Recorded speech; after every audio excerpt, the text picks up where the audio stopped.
BRS party అధినేత మాజీ CM KCR రంగంలోకి దిగారు. కాంగ్రెస్ ప్రభుత్వం మీద సమర భేరి మోగించనున్నారు. కృష్ణా గోదావరి జిల్లాలు సహా రాష్ట్రం ఎదుర్కొంటున్న సమస్యల మీద ప్రత్యక్ష పోరాటానికి సిద్ధపడుతున్నారు. దీనికి సంబంధించిన భవిష్యత్ కార్యాచరణ ప్రణాళికను రూపొందించారు. ఈ నెల 19న బీఆర్ఎస్ శాసనసభాపక్షం రాష్ట్ర కార్యవర్గ సంయుక్త సమావేశంలో ఆయా అంశాలు చర్చకు వచ్చే అవకాశం ఉంది.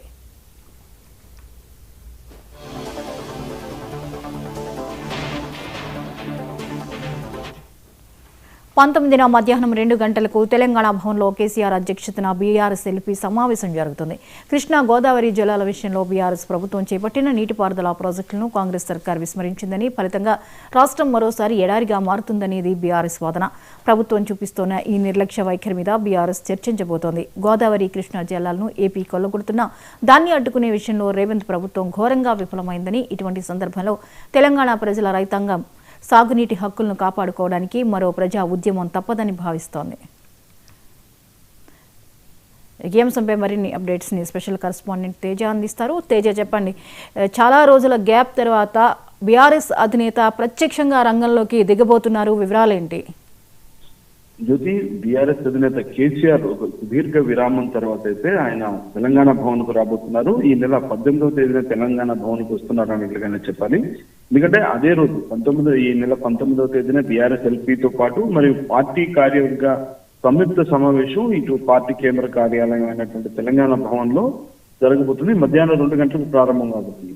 మొత్తంగా ప్రధానంగా చూస్తే కృష్ణా గోదావరి జలాల విషయంలో తెలంగాణ రాష్ట్రానికి 10 ఏళ్లలో బీఆర్ఎస్ పార్టీ ఏ విధమైనటువంటి నీటిపారుదల ప్రాజెక్టును చేపట్టింది, ప్రస్తుతం ఆ కాంగ్రెస్ పార్టీ అధికారంలోకి వచ్చిన తర్వాత వాటిని ముందుకు తీసుకెళ్లడంలో ఏ విధమైనటువంటి నిర్లక్ష్య వైఖరిని చూపిస్తుంది అనేటువంటి దాని మీద ప్రధానమైనటువంటి చర్చ జరుగుతుంది అన్నట్లుగానే, అంటే చర్చ జరగబోతుంది అన్నట్టుగానే చెప్పాలి.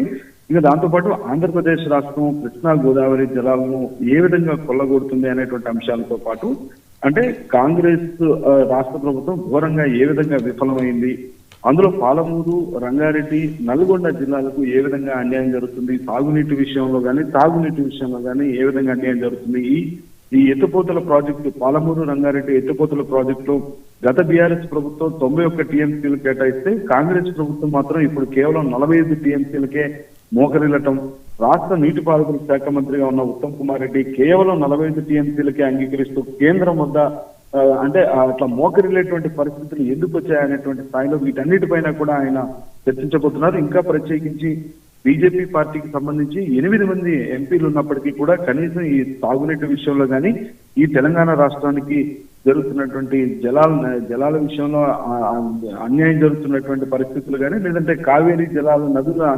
అనుసంధానం పేరుతో తెలంగాణ రాష్ట్ర నీటి ఏవైతే వనరులు ఉన్నాయో వాటిని గండి కొట్టేటువంటి ప్రయత్నం చేస్తున్నారు. కనీసం పార్లమెంట్ లో ఒక్కరు కూడా ఒక్క బీజేపీ ఎంపీ కూడా కనీసం గలం విప్పుతున్నటువంటి పరిస్థితి లేదు అనేటువంటి వీటన్నిటిపైన కూడా కొంత సమరభేరి మోగించాలి అనేటువంటిది అయితే మాత్రం దానికోసమే శ్రీకారం చుట్టినట్టుగానే తెలుస్తుంది. ఇదే నేపథ్యంలో కేసీఆర్ అయితే ఈ నెల 19వ తేదీన తెలంగాణ భవన్ కు రాబోతున్నారు. ఈ సమస్యల పైన అన్నిటిపైన కూడా ఈ తెలంగాణ నీటిపారుదల ప్రాజెక్టులతో పాటు అన్ని ఆంధ్ర ప్రజల జలదోపిడి, అంటే ఆంధ్రప్రదేశ్ రాష్ట్రం జలదోపిడి ఏ విధంగా ఉంది, దీనిపైన ఒక పోరాటానికి సిద్ధమయ్యే విధంగా పార్టీ శ్రేణులను కూడా సమాయత్తం చేసే విధంగా కాంగ్రెస్ పార్టీ పైన పోరాటానికి సిద్ధమయ్యే విధంగానే ఆయన తెలంగాణ భవన్ కు రాబోతున్నారు.